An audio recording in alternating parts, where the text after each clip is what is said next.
오늘 본문에서 우리는 야곱의 사랑하는 딸 디나가 히위 족속의 추장 세겜에게 성폭행을 당하고 그들에게 감금당한 사건을 보게 됩니다. 이때 부모된 야곱의 마음은 어떠했을까요? 가슴을 도려내듯 마음이 아팠을 것입니다.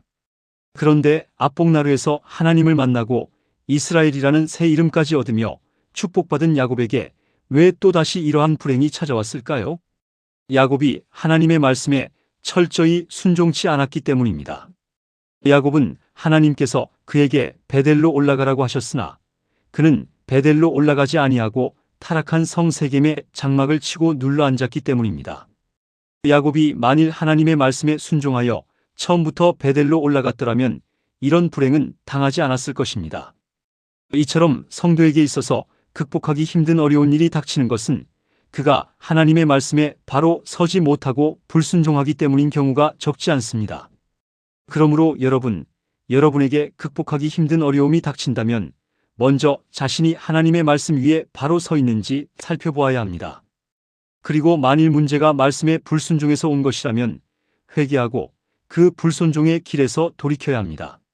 물론 때로는 성도들이 하나님의 말씀에 온전히 순종하는 삶을 살고자 할 때에도 고난과 환난이 다가올 수 있습니다.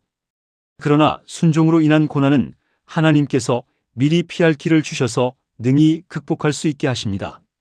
하나님의 말씀에 순종함으로 혹 일시적으로 세상 사람들에게 고난을 당한다 할지라도 인내함으로 순종하면 반드시 길을 여시고 형통하게 이끄시는 분이 우리 하나님이심을 성경의 수많은 말씀들을 통해서 확인할 수 있습니다.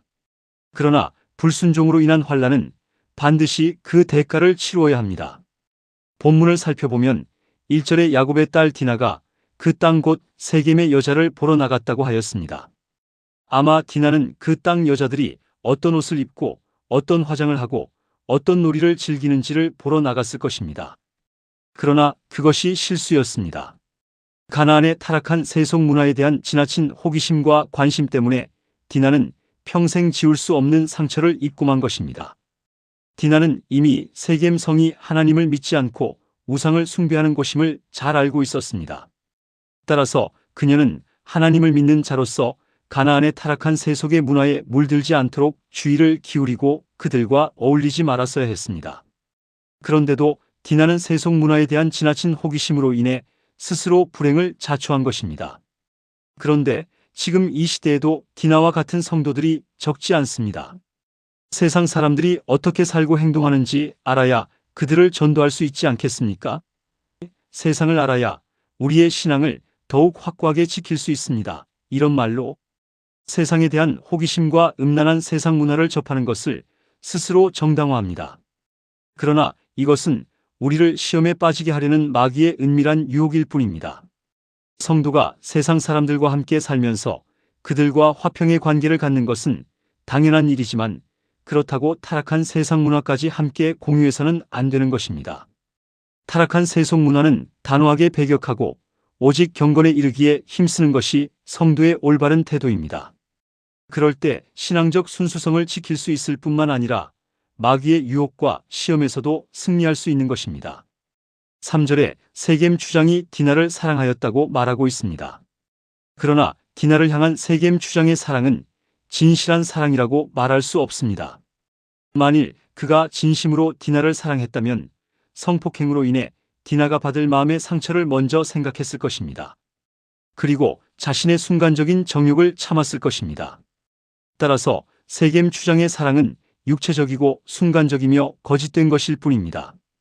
또한 11절과 12절에 디나를 성폭행한 세겜이 야곱 가문에게 큰 혼수와 예물을 주고서라도 디나를 자신의 아내로 삼겠다고 제안하는 것을 볼 수 있습니다. 그는 뻔뻔하게도 자신의 잘못에 대해서는 한마디의 사과도 하지 않고 모든 것을 돈으로 해결하고자 한 것입니다. 이런 세겜의 모습은 마음의 양심을 잃어버리고 물질 만능주의에 빠진 인간의 모습을 단적으로 보여주고 있습니다. 여러분, 사랑이 무엇입니까? 자신의 유익을 구하지 않는 것입니다. 자신에게 이익이 있을 때는 사랑한다고 하다가 손해가 생길 때는 모른 척하거나 상대방의 감정은 고려하지도 않고 자신의 기분에 따라서 어떤 때는 잘 대해주다가 어떤 때는 함부로 대하는 것은 결코 참된 사랑이 아닙니다. 그러므로 우리는 가정이나 교회나 사회에서 사랑을 실천할 때 상대방이 진정으로 바라는 것이 무엇인지, 상대방에게 유익한 것이 무엇인지를 먼저 생각해야 합니다. 이와 같은 상대방을 먼저 배려하는 모습이 우리 성도들에게 있을 때 가정과 사회는 진실한 사랑으로 가득 차고 우리를 통해 하나님의 사랑이 온 세상에 나타나게 될 것입니다. 본문 7절에 보면 야곱의 아들들은 디나의 소식을 듣는 즉시 심히 분노하고 흥분했습니다. 그래서 결국 그들은 분을 참지 못하고 25절에 세겜 족속 남자들을 몰살시키고 말았습니다. 그 결과 30절에 보시면 야곱 일가는 다른 가나안 족속들에 의해 보복당할 멸망의 극한 위기를 맞게 되었습니다. 야곱의 아들들은 순간적인 분노와 혈기를 참지 못하여 큰 살인죄를 저질렀을 뿐만 아니라 이제는 피해자에서 가해자로 도리어 세상의 치탄을 받는 대상이 되고 말았던 것입니다. 그래서 잠언 기자는 노하기를 속히 하는 자는 어리석은 일을 행한다고 교훈하고 있습니다. 또한 사도 바울은 분을 내어도 죄를 짓지 말고 해가 지도록 분을 품지 말고 마귀로 틈을 타지 못하게 하라고 교훈했습니다. 지혜 있는 자는 아무리 상대방이 잘못했다고 할지라도 순간적인 감정으로 일을 처리하지 않고 순리대로 문제를 해결합니다. 그리고 그러할 때 상대방도 진심으로 자신의 잘못을 시인하게 되는 것입니다. 그러므로 여러분, 억울하고 감정을 상하게 되는 일을 만날지라도 자신의 감정과 분노대로 행하지 마시고 순간적인 분노와 혈기를 인내로 다스리시기 바랍니다. 그러면 모든 문제가 자신에게 유리하게 또 원만하게 해결되는 것입니다. 마지막으로 13절에 보면 야곱의 아들들이 디나의 복수를 위해 세겜과 하몰에게 속여 대답했다고 말씀합니다. 야곱의 아들들은 세겜 족속에 대한 복수를 위해 하나님의 택한 백성으로서는 결코 해서는 안 되는 거짓말도 불사하는 등 수단과 방법을 가리지 않았던 것입니다. 그렇다면 여러분, 이들이 힘으로 디나를 추행한 세겜과 뭐가 다르다고 할 수 있겠습니까? 그들의 진노가 정당하였다면 마땅히 그것을 해결하는 방법도 정당해야 했습니다. 하나님의 백성들이 어떤 일을 행할 때는 그 목적이나 결과도 선해야 하지만 그것을 이루는 방법이나 수단도 선해야만 하는 것입니다. 여러분, 우리가 어떤 목표를 세우고 그것을 이루기 위해 노력하는 것은 분명 정당합니다.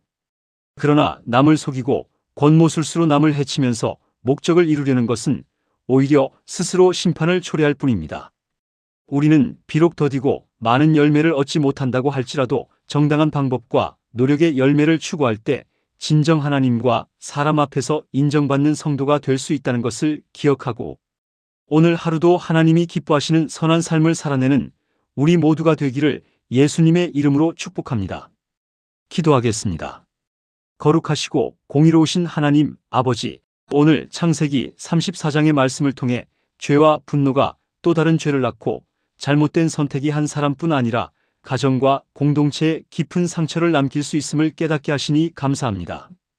디나가 겪은 고통과 상처를 바라보며 연약한 이들의 아픔을 외면하지 않게 하시고 고통받는 사람의 마음을 헤아리며 보호하고 위로하는 사람이 되게 하옵소서.